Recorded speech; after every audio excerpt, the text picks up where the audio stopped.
My mother-in-law called me cheap and threw the ring at my face, so I cancelled the wedding, and now she's desperate to undo the ruin she caused herself. I, a 27-year-old male, grew up in a middle-class household where financial stability wasn't just a goal, it was a necessity.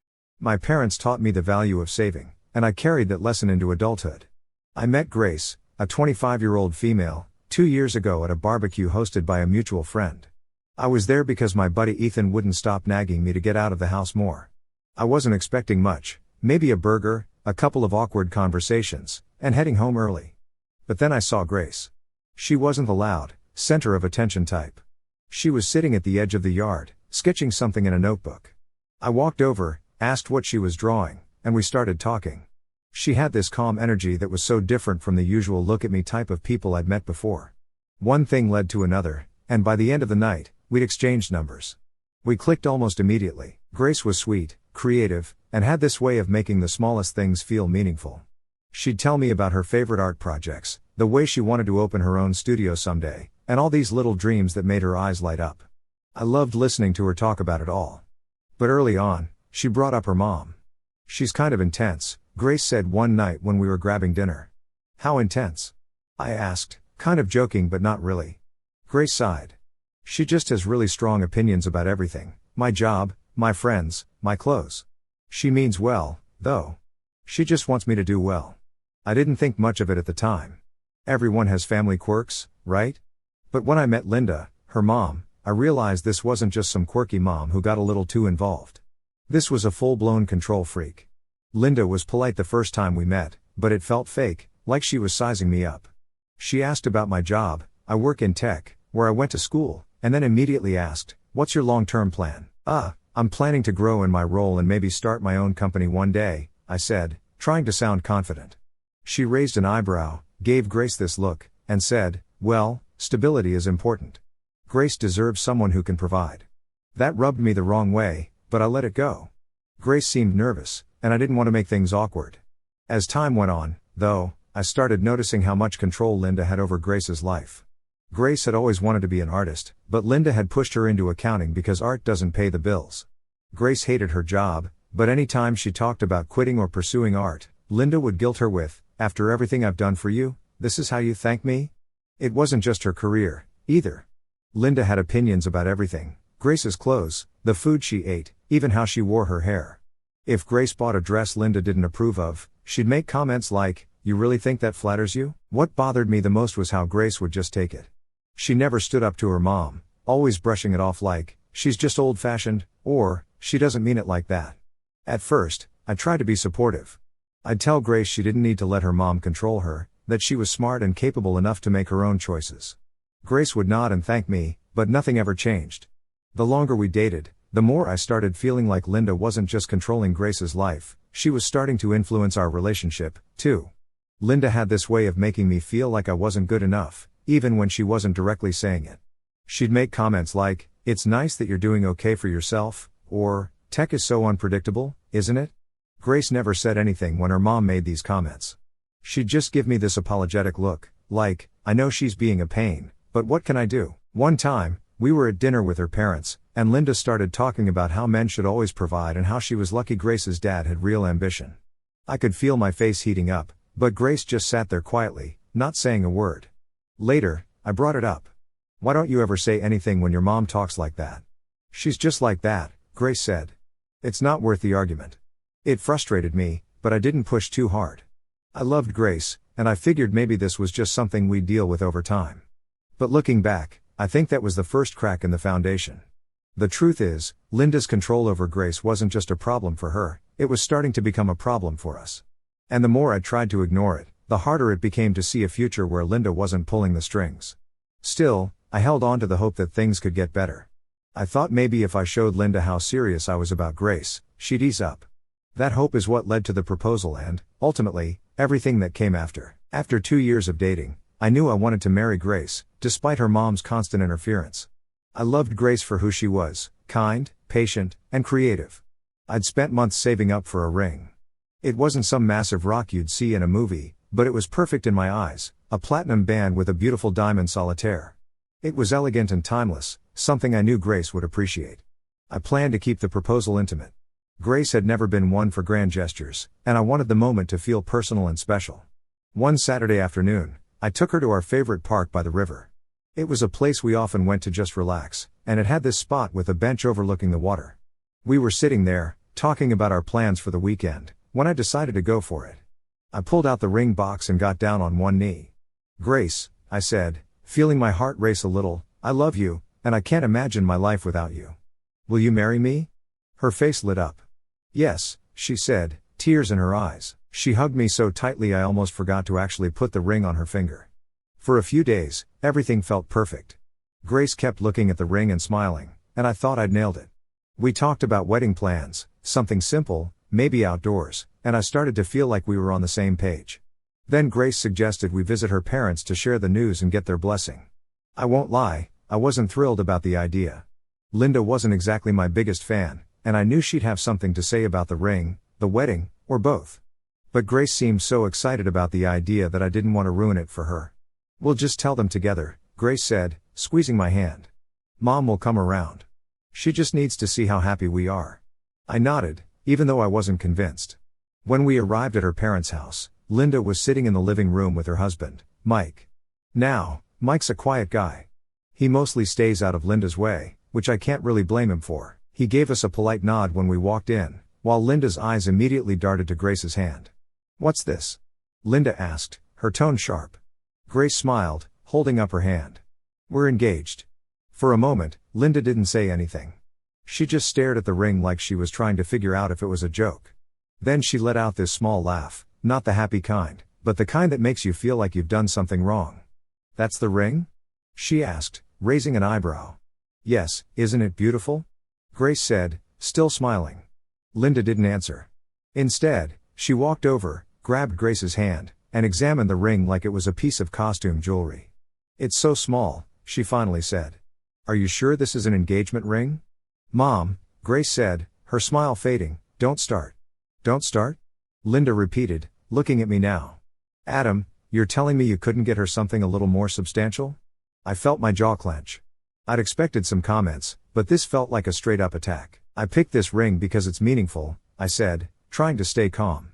"It's elegant and within our budget." I didn't think the size of the diamond was what mattered.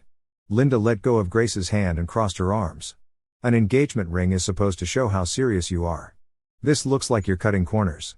"Mom," Grace said, her voice sharper this time, but Linda wasn't done. "I'm just saying, Grace deserves better. If you can't afford a proper ring, how are you going to afford a wedding, or a house, or kids?" Mike, who'd been sitting quietly the whole time, finally spoke up. "Linda, maybe we should just congratulate them." Linda shot him a look that could freeze water. "Mike, I'm just being honest. This is our daughter's future we're talking about." I took a deep breath. I love Grace, and I want to build a life with her. I'm not going to blow all my savings on a ring when we have a future to plan for. Linda laughed again, that same condescending laugh. "That's a nice speech, Adam, but it sounds like an excuse." Before I could say anything else, she grabbed the ring off the coffee table where Grace had set it down. "If this is the best you can do," she said, tossing it back onto the table, "then maybe you're not ready for marriage." Grace's face went pale. "Mom, stop," she said, her voice breaking, but Linda ignored her. "Grace, you need to think about this. Marriage is a serious commitment. You can't just say yes to the first guy who comes along with a cheap ring." That was it for me. I stood up, my hands clenched into fists at my sides. "I'm not going to sit here and be insulted. I love Grace, but I won't let you disrespect me like this." Linda didn't even flinch. "If you're serious about marrying my daughter, you'll prove it. Get her a real ring. Until then, don't waste our time." I turned to Grace, hoping she'd say something, anything, to back me up, but she just stood there, looking torn. "Adam, let's just go," she finally said, her voice barely above a whisper. We left. The car ride back to my apartment was completely silent. I wanted to talk about what had just happened, but I also didn't trust myself to say something I'd regret. When we got to my place, Grace finally spoke up. "I'm sorry about my mom. She's just protective." "Protective?" I repeated, my voice rising. "Grace, she called the ring cheap and threw it at me. That's not protective, that's cruel." "She doesn't mean it like that," Grace said, avoiding my eyes. "She just has high standards." "High standards?" I said, shaking my head. "Grace, she disrespected me in front of you, and you didn't say a word. How am I supposed to deal with that for the rest of my life? Grace didn't have an answer. She just sat there, looking like she wanted to cry, and for the first time, I started wondering if love was enough to make this work. After the nightmare at Linda's house, Grace and I were in an awkward limbo. We didn't talk much about what had happened, and whenever I brought it up, she'd change the subject or say, "I'll talk to her soon." Days turned into a week, and nothing had changed. Then, one evening, Grace dropped a bomb on me. "My mom thinks I should go stay with her for a while," she said hesitantly as we sat on the couch. I almost choked on my drink. "What? Why?" "She just wants to talk things over," Grace said, not meeting my eyes. "Talk things over? Grace, she doesn't want to talk, she wants to control you," Grace sighed, fidgeting with her hands. I know she was out of line, but she's still my mom. "She says she wants to help us figure things out." "Help?" I said, incredulous. "Grace, she thinks I'm not good enough for you." "How is that helping?" "She's just worried about me," Grace said quietly. "She doesn't want me to make a mistake." I stared at her, trying to wrap my head around it. "You don't actually think this is a good idea, do you?" Grace hesitated. "I don't know. Maybe it'll calm her down. Maybe if I spend some time with her, she'll see how much you mean to me. Or she'll use that time to convince you to leave me," I said, my frustration building. Grace didn't respond. Instead, she looked at the floor, and I could tell her mind was already made up. The next day, she packed a small bag and left for her parents' house. She said it was just for a few days, but I couldn't shake the feeling that Linda had gotten exactly what she wanted. At first, Grace texted me like everything was fine. "Mom's being nice," she wrote one evening. "She's not bringing up the ring or the fight." I didn't believe that for a second. Linda was many things, but letting things go wasn't one of them. Sure enough, a couple of days later, Grace's messages started to change. She was still polite, but she sounded distant. When I asked how things were going, she'd say things like, "Mom's just worried about us," or, "She thinks we need more time to figure things out." What bothered me most wasn't just Linda's interference, it was Grace's willingness to go along with it. I knew she didn't agree with her mom deep down, but she never pushed back. It was like Linda had this invisible leash on her, and no matter how much Grace wanted to break free, she couldn't. One night, Grace called me from her parents' house. She sounded nervous, almost like she didn't want to be having the conversation. "Adam," she began, "Mom thinks we should slow things down." "Of course she does," I said bitterly. "What exactly does slow things down mean?" "She just thinks we rushed into the engagement," Grace said. "She thinks maybe we should take some time apart and figure out if we're really ready for marriage." I felt my stomach drop. "Grace, is this what you want, or is this just your mom talking?" She hesitated. "I don't know. I think maybe we do need some time. Things have been so stressful lately, and I don't know." "Of course things are stressful," I said, trying to stay calm. "Your mom's been stirring the pot since the day I proposed, and instead of shutting her down, you're doing everything she says." "That's not fair," Grace said, her voice trembling. "She's just trying to protect me." "Protect you from what?" I snapped. "From being happy? From having a life outside of her control?" Grace didn't respond. After a long pause, she said, "I just need a little more time to think." I couldn't believe what I was hearing. "Fine," I said finally. The next few days were quiet. Grace barely texted, and when she did, it was short and vague. I could feel the distance growing between us, and I knew Linda was behind it. One night, I got a call from Ethan, the same friend who'd introduced me to Grace. He'd heard about the fight from one of Grace's friends. "Man, I hate to say it," Ethan said, "but it sounds like her mom's trying to sabotage this whole thing." "Yeah, no kidding," I said. "What are you going to do?" he asked. "I don't know," I admitted. "I love Grace, but I can't keep fighting her mom for control of our relationship. And it's not like Grace is standing up for me." Ethan was quiet for a moment. "You gotta figure out if Grace is really on your side, man. If she's not, then what's the point?" He was right, but it wasn't that simple.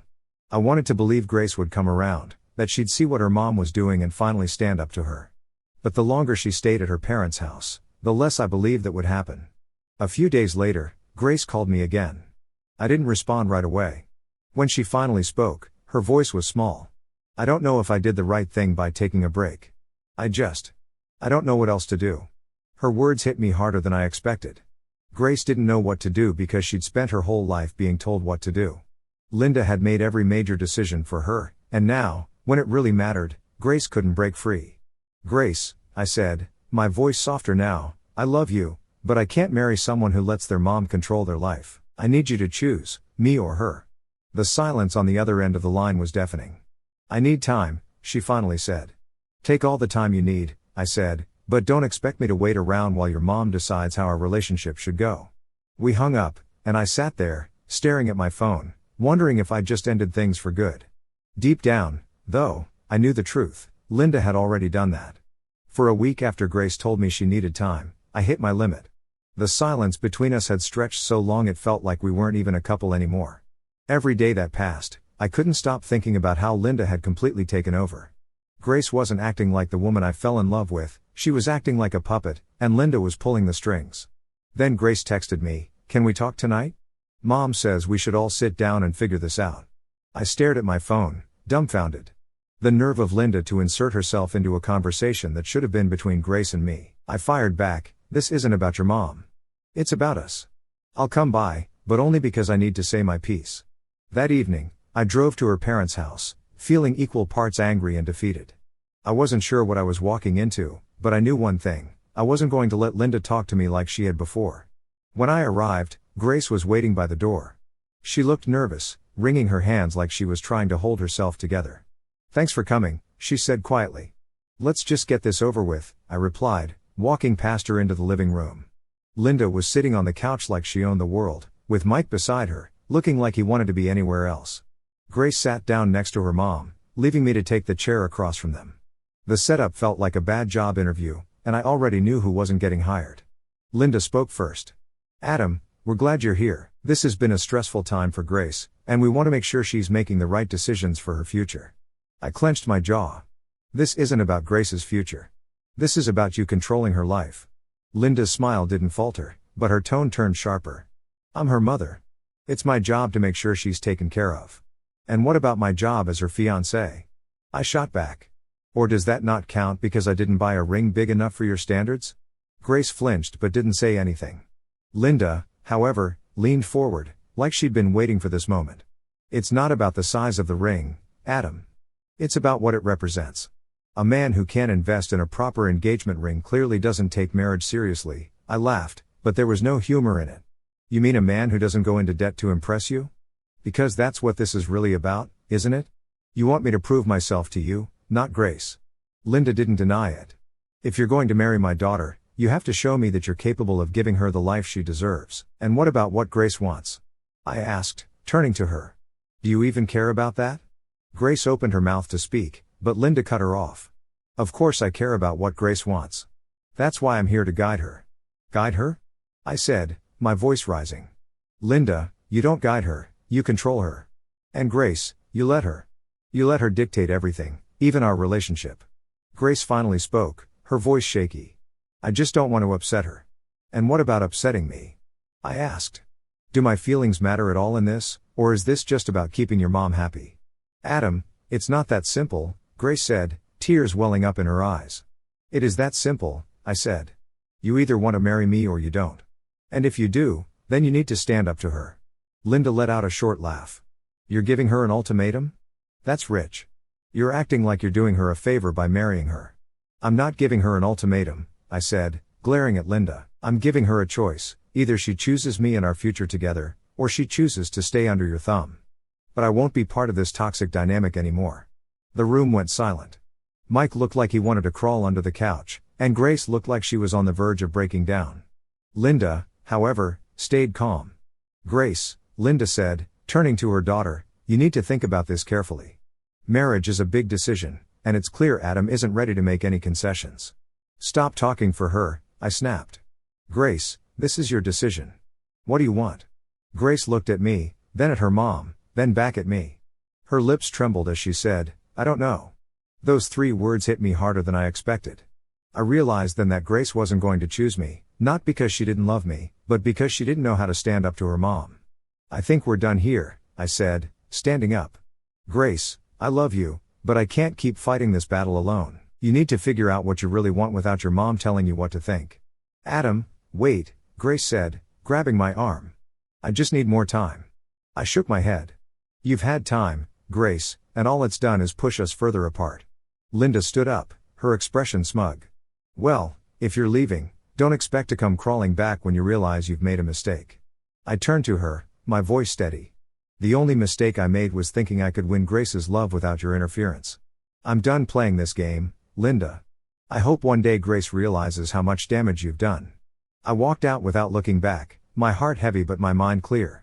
For the first time in weeks, I felt like I'd taken back control of my life. Whether Grace chose to stay under Linda's thumb or not, I knew I couldn't let myself be dragged down by her mother's toxicity any longer. The next morning, my phone started buzzing. Grace texted me a long message, apologizing, but it wasn't the kind of apology I needed. It was full of excuses. I'm sorry you felt that way, and, Mom didn't mean to come off so harsh. She even wrote, I just need time to get her to understand where we're coming from. Where we're coming from. There was no we in that room last night. It was me versus her mom, with Grace sitting on the sidelines. I didn't reply right away. Honestly, I didn't know what to say. Part of me wanted to tell her to stop trying to fix things if she wasn't willing to take a stand, but another part of me just didn't want to deal with it anymore. By the afternoon, Grace was calling. I let it ring. She left a voicemail, her voice shaky. Adam, please call me back. I want to talk about last night. I know things got heated, but we can work through this. I know we can. Could we, though? Every time I replayed the night in my head, all I could see was her silence. I'd stood up for myself, for us, and she just sat there, letting her mom dictate the terms of our relationship. The days that followed felt like a blur. Grace kept trying to reach out, alternating between apologizing and justifying her mom's behavior. She'd text things like, Mom just wants the best for me, or, she's always been like this, but she'll come around. But I wasn't buying it. Linda wasn't going to come around. She'd spent Grace's entire life controlling her, and Grace let her because it was easier than standing up to her. One evening, Ethan came over to check on me. He'd heard bits and pieces of what had happened from our mutual friends, and he wanted to get the full story. So, you really called off the engagement? He asked as he plopped onto my couch. Yep, I said, handing him a beer. I couldn't do it anymore. Her mom was running the show, and Grace wasn't even trying to stop her. Ethan raised an eyebrow. You sure Grace wasn't just caught off guard? Maybe she needed more time to figure things out. That's the thing, though, I said, sitting across from him. This isn't new. Her mom's been controlling her forever, and Grace just lets it happen. She doesn't push back. She doesn't even try. How am I supposed to marry someone who can't stand up for me or herself? Ethan nodded slowly. Yeah, that's rough, man. But you really think it's over? You guys were solid before all this. Were we, though? I asked. Or was I just ignoring the red flags because I loved her? He didn't have an answer for that, and honestly, neither did I. A few days later, the rumors started. I got a call from a friend of mine, Sarah, who's also friends with Grace. You know Linda's been talking about you, right? Sarah said, her voice low, like she was sharing a secret. Of course she is, I said, rolling my eyes. What's she saying now? She's telling people you're too cheap to provide for Grace and that you embarrassed her family by walking out, Sarah said. She's making it sound like you're some broke loser who bailed on Grace because you couldn't handle the pressure. I laughed, but it wasn't because it was funny. Of course she is. Linda can't accept that someone would actually stand up to her. She has to make me the bad guy. Honestly, some people are seeing through it, Sarah said. Everyone knows how controlling Linda is, but I thought you should know what's going around. Thanks, Sarah, I said. I appreciate it. When I hung up, I felt a mix of anger and exhaustion. Linda wasn't just ruining Grace's life, she was trying to ruin mine, too. But the more I thought about it, the less I cared. Let her talk. I wasn't going to waste my energy fighting a battle I'd already walked away from. A week later, Grace showed up at my apartment unannounced. When I opened the door, she looked like she'd been crying. Can we talk? She asked, her voice small. I stepped aside and let her in. She sat on the couch, clutching her hands in her lap like she was afraid they'd fly away. I'm sorry, she said after a long pause. I'm sorry for not standing up for you. I know I should have, but it's just so hard with my mom. I get that, I said, sitting across from her, but Grace, this isn't just about your mom. This is about us. I need a partner who has my back, and that night, you didn't. I know, she said, her voice breaking. I know I let you down, but I love you, Adam. I don't want to lose you. I love you, too, I said, my voice soft, but love isn't enough if you're not willing to fight for us. Your mom's always going to be in the picture, and if you can't stand up to her now, how will you stand up to her when we're married? When we have kids? Grace didn't have an answer. She just sat there, tears streaming down her face. Grace, I said gently, I need you to take a hard look at this situation, not just for me, but for yourself. Do you really want to spend the rest of your life living in your mom's shadow? She nodded slowly. I know you're right, she said, but I don't know how to change. You have to figure that out, I said, but I can't be the one to do it for you. She left that night, and I knew it was the last time we'd talk as a couple. Linda tried to contact me once, sending a text that read, "If you just apologize, we could all move past this." I deleted it without replying. After I walked away from Grace and Linda, I didn't expect to hear much about what happened to them. I thought I'd left that chapter behind for good. But life has a funny way of keeping you connected to things you're trying to let go of. A few weeks after I returned the engagement ring, Sarah, our mutual friend, reached out again. "Hey," she said over the phone, "you're not going to believe what Linda's up to now." I sighed, already tired of hearing Linda's name. "What now?" "She's trying to set Grace up with this guy," Sarah said. "Some rich guy she met through one of her charity events. He's older, like mid-40s, and apparently loaded." "That sounds about right," I said bitterly. "Linda's dream, a guy with a fat wallet who doesn't care about anything else." Sarah lowered her voice, as if Grace might overhear her. "Grace isn't into it, though. She's been telling Linda she doesn't want to meet him, but you know how Linda is. She won't take no for an answer." It didn't surprise me. Linda had always treated Grace's life like it was a chessboard, and Grace was just another piece she could move around to suit her own goals. A month later, I ran into Ethan at the gym. He mentioned that Grace had moved out of her parents' house. "Wait, what?" I asked, dropping the weights I'd been holding. "Yeah, apparently Linda kicked her out," Ethan said. "Kicked her out? Why?" "From what I heard, Grace finally put her foot down about that rich guy Linda wanted her to date," Ethan said. "Said she refused to even meet him, and Linda flipped out. Told her if she wasn't going to listen, she wasn't welcome in the house anymore." "Wow," I said, shaking my head. "I mean, I knew Linda was controlling, but that's next level." Ethan shrugged. "Honestly, it might be the best thing that's ever happened to Grace. At least now she has to figure things out on her own without Linda breathing down her neck." I wanted to agree, but a part of me felt sorry for Grace. She'd spent her entire life trying to please her mom, only to get tossed aside when she didn't fit into Linda's plan anymore. Over the next few weeks, bits and pieces of Grace's new life started trickling back to me through mutual friends. She'd moved into a small apartment downtown and was looking for a new job, something in the art world, finally. But it wasn't all smooth sailing. Apparently, Linda wasn't done making things difficult for Grace. She'd been bad-mouthing her to family and friends, saying things like, "I did everything for her, and this is how she repays me." One of Grace's cousins even told me that Linda had tried to cut Grace off financially. "She thinks if Grace struggles enough, she'll come crawling back," the cousin said. That sounded exactly like something Linda would do, use money as a leash to try to drag Grace back into line. But from what I heard, Grace wasn't biting. She was working odd jobs, selling some of her art online, and doing whatever she could to make ends meet. One day, I got a text from Grace. My heart skipped for a moment, seeing her name pop up after weeks of silence. The message read, "Hey, can we talk? I really need someone right now." I stared at my phone, unsure of how to respond. Part of me wanted to ignore it, but I replied, "What's going on?" She called almost immediately, her voice trembling. "Adam, I'm so sorry for everything. You were right about my mom. She's been impossible. She kicked me out because I wouldn't meet this guy she's trying to set me up with." I sighed, the familiar mix of frustration and pity bubbling up. "Grace, I'm sorry you're going through that, but I don't know what you want from me. I told you this would happen if you didn't stand up to her."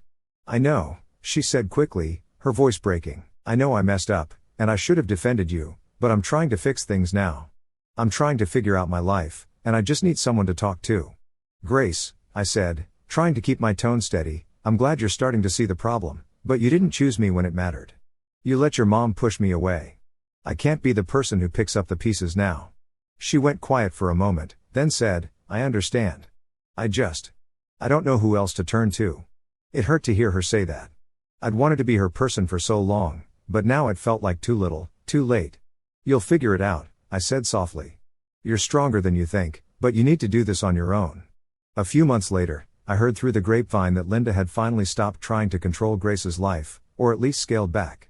Grace had gone no contact with her mom for a while, which I imagine was the wake-up call Linda needed. But even if Linda did try to patch things up, I doubted their relationship would ever be the same.